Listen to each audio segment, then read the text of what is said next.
Em 2012 eu tinha um blog chamado Portal Mirum. Hoje em dia esse blog já está desativado, mas um dos posts mais acessados foi um em que eu traduzi uma copypasta famosa da época, uma teoria de fã sobre a viagem de Chihiro. Oi, eu sou o Cowboy Bunny e a gente vai falar sobre a viagem de Chihiro hoje.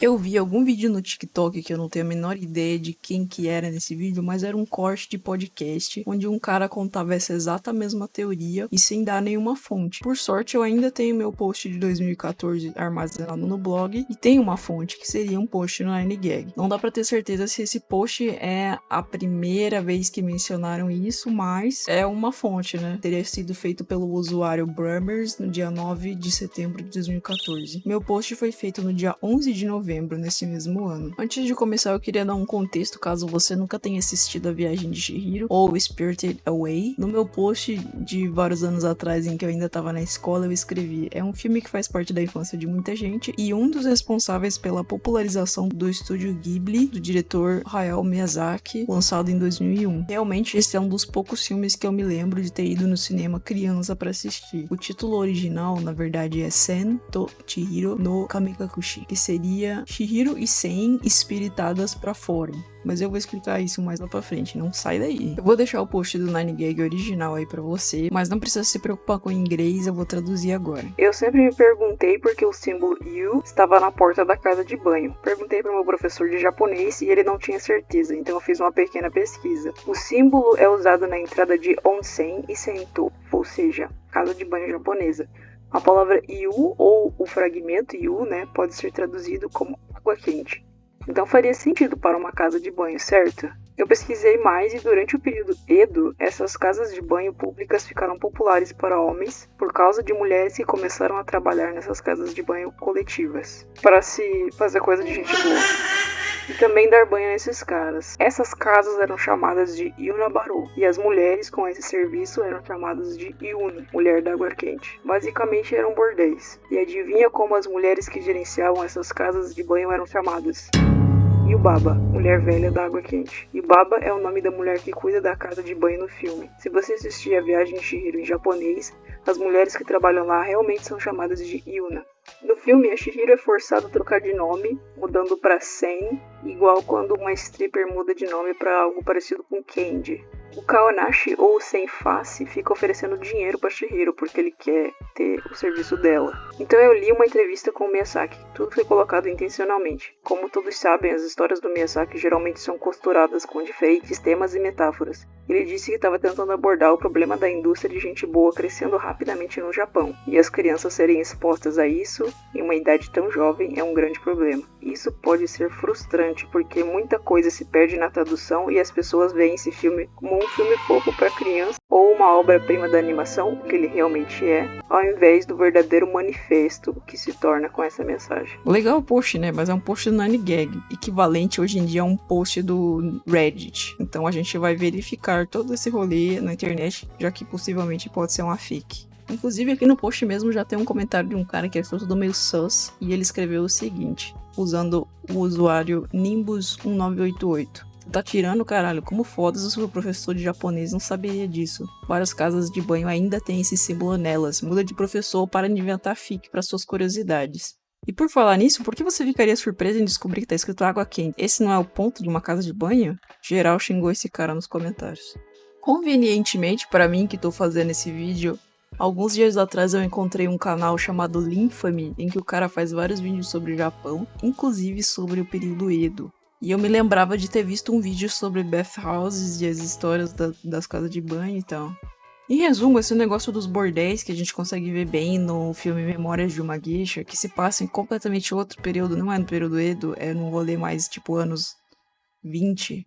Eles meio que se infiltraram nas casas de banho e eu vou explicar essa evolução usando os vídeos do Linfamy como base e também uma pesquisa mais aprofundada que eu fiz. Vou deixar todas as minhas fontes aí na descrição. Se você fala inglês e tem interesse na história do Japão, você deveria assistir os vídeos do Linfame, ou pelo menos dar uma curtidinha no canal dele, porque o cabo é muito bom. Primeiramente, um contexto sobre tráfico de crianças. Não exatamente tráfico, mas compra de crianças.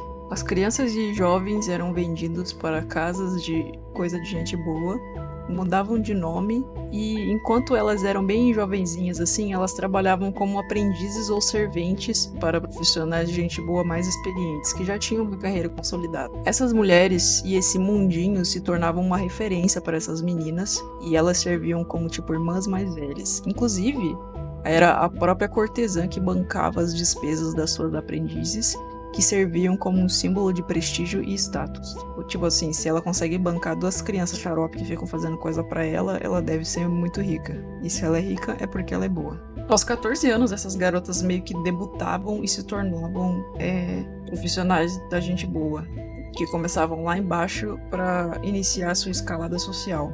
Pelo que eu entendi, era um processo muito difícil, elas tinham muitas dívidas, muitas regras sociais, e a maioria não ganhava o status de geisha ou de cortesã mais elevada, né? Elas ficavam lá pelo meio como profissionais meio medíocres.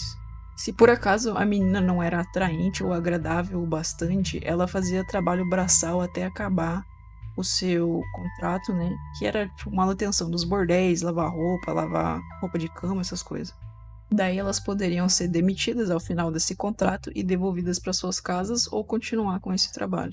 Agora eu vou dar uma aprofundada no contexto histórico das casas de banho, mas se você só quer saber sobre o bagulho de Chihiro, continua aí que eu já vou retomar. No início, essas casas de banho eram uma regalia para pessoas da elite. Os mais pobres tinham que acabar indo em lugares como templos budistas para conseguir esses banhos quentes especiais. Essa prática foi se tornando popular e virou uma oportunidade de negócio, surgindo casas de banho com fontes termais chamadas de onsen ou com água normal chamadas de sento. E eles poderiam dar um upgrade nessa água para deixar ela mais especial usando infusões ou minerais. Alguns locais tinham os banhos separados por gênero, outros não. Esses banhos mistos eram vistos como imorais por algumas pessoas. Aproveitando-se da possibilidade desses banhos mistos, surgiram pessoas para ajudar os clientes nesses locais, com umas coisas simples como aplicar shampoo, esfregar as costas e tal, tornar o banho mais relaxante. Também tinham moças que na verdade ficavam mais com papel como recepcionista, servindo chá e conversando. Os donos desses negócios viram que havia uma oportunidade de servir outro tipo de chá para os clientes e resolveram começar a oferecer serviços noturnos de gente boa nesses locais. Uma coisa que era um pouco mais próxima das cortesãs de luxos, que estavam no hype no Distrito da Luz Vermelha, um lugar designado na cidade onde o serviço de prostituta não era proibido.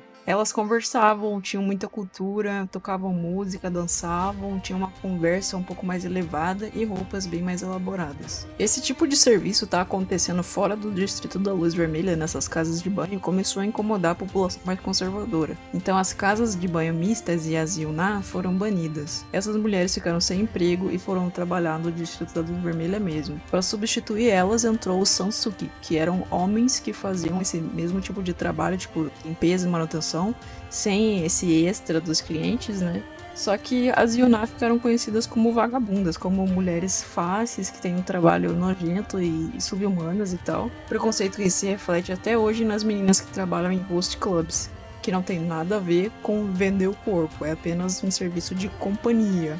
E enquanto isso, os sansuki não ficaram estigmatizados, era um trabalho como outro qualquer, apenas dar banho em estranhos e cuidar da casa de banho. Com o banimento das casas de banho, os caras começaram a fazer esse mesmo rolê de servir corpo mais pra noite em casas de chá. Virou a mesma coisa e posteriormente elas também foram banidas, e isso seria no futuro os host clubs ou aqueles locais onde você vai pra beber e pode beber conversando com uma menina e tal. Voltando pro Infamy e pro negócio todo de Chihiro, ele também tem um vídeo sobre a representação do folclore japonês no filme Chihiro especificamente. E ele explica um pouco esse título japonês que tem essa palavra Kamikakushi. Esse Kami seria Deus ou algum tipo de espírito análogo, uma criatura mítica. A gente vê muito esse termo em anime e tal. E o resto da palavra seria tipo levado. Então seria como se a pessoa fosse levada por um espírito e sumiu no mundo. Seria tipo, foi com Deus, sabe? Era muito usado para desaparecimento de crianças, uma forma de deixar o assunto não tão pesado, mas ainda passar a sua mensagem. O vídeo também menciona a Yubaba, que seria inspirado numa criatura da mitologia, mas não tem nenhuma correlação com as casas de banho. Sobre o nome, ele menciona que no Japão se acreditava que você saber o nome de uma pessoa poderia te dar poder sobre ela. A gente também tem isso na cultura ocidental com contos como Rumpelstiltskin, onde você saber o nome da criatura acaba com a manipulação que ela tem sobre você. No filme, a Yubaba vira dona da Chihiro e rouba o nome dela, deixando apenas o fragmento Chi, que também pode ser lido como Sen. Essa entrevista com o Miyazaki, que foi citada no post original, eu não encontrei em lugar nenhum. Confesso que eu não fiz uma pesquisa assim muito aprofundada. Mas eu vi o documentário inteiro de Behind the Scenes do Viagem de Chihiro. Tem ele disponível no YouTube com legenda em inglês e o áudio original em japonês. E eles não citam nada sobre essa teoria nem remotamente esse assunto.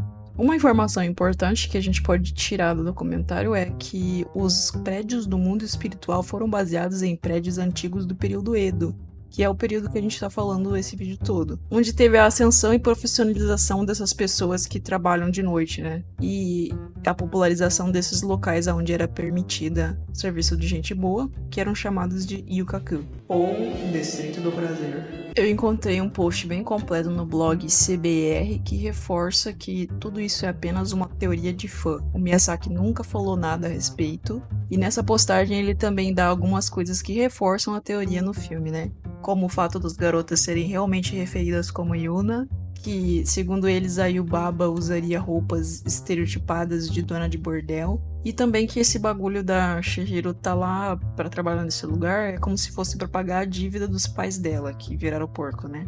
Que, como a gente viu, realmente era feito. As crianças eram vendidas pra trazer algum tipo de renda pros pais. Adicionalmente, eles falam que o nome 100 significa 1000, que seria tipo o valor para você comprar a companhia da Chihiro. Na postagem e no documentário também fala que o Miyazaki teria se inspirado em uma viagem de férias que ele foi com a família e os amigos. Inclusive, nessa parte do documentário, ele fala que se inspirou muito na aparência de uma das amigas da neta dele para fazer a Chihiro. E eu acho que ele não faria essa patifaria de usar uma menina amiga da neta dele para representar crianças vulneráveis ao trabalho de venda de corpo. Um fato é que existiam as casas de banho, ainda existem, e existiam casas de banho com esse serviço. Tentar elaborar uma teoria que misturasse as duas coisas, ainda explicando para o ocidental que não tem vivência nenhuma com esse rolê, seria um negócio bem fácil de fazer. Num post no site sakura.co, temos uma explicação um pouco mais aprofundada sobre o surgimento das casas de banho, que seria ligado à tradução budista e shintoísta, onde a água serve para purificar o corpo. Essa crença de que a água é símbolo de pureza e que a água quente tem propriedades medicinais, ela também está na nossa cultura ocidental, né? E dentro da medicina eu já ouvi falar que, tipo assim, o corpo tem muita água, portanto, quando você bebe água, ou toma banho, ou toma um chá, você está reequilibrando a água do seu corpo e é por isso que você se sente melhor. É uma explicação assim meio mística sobre hidratação e higiene. Quando as pessoas tomaram consciência da importância da higiene e saneamento básico, a gente conseguiu lutar melhor contra doenças e outros tipos de infecções. Ao longo dos anos, as casas de banho foram se especializando cada vez mais, criando regras de etiqueta e comportamento próprias. Se você já foi em algum lugar desse ou sabe alguma história sobre, deixe nos comentários que vai ser legal de ler.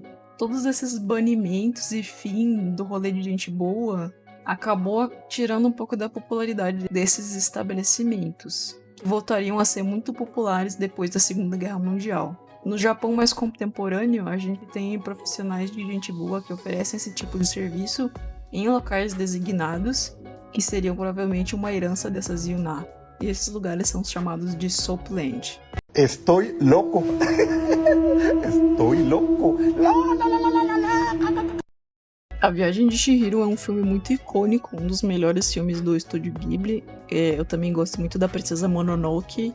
E é um pouco estranho as pessoas quererem relacionar isso com tipo, uma mensagem muito mais obscura. Mas a gente tem vários exemplos disso acontecendo em copypastas e creepypastas, onde as pessoas tentam imputar assim, um tema super creepy num desenho infantil, como aquela teoria de que os anjinhos estão todos, na verdade, de offline e a Angélica é a única viva. Eu posso até trazer essa teoria pra vocês depois, se vocês quiserem. Mas enfim, esse foi o post de hoje. Espero que vocês tenham gostado de revisitar e explorar um pouco essa copypasta comigo, além de aprender umas coisas sobre a história do Japão, da qual eu tenho zero propriedade pra falar, mas mesmo assim acho que foi legal, né? Se puder, deixa um comentário, um likezinho e uma inscrição. A gente conseguiu atingir os 50 inscritos e agora arrumou os 100. Isso aí, pessoal, vamos em passos de formiga. Por hoje é isso e tchau!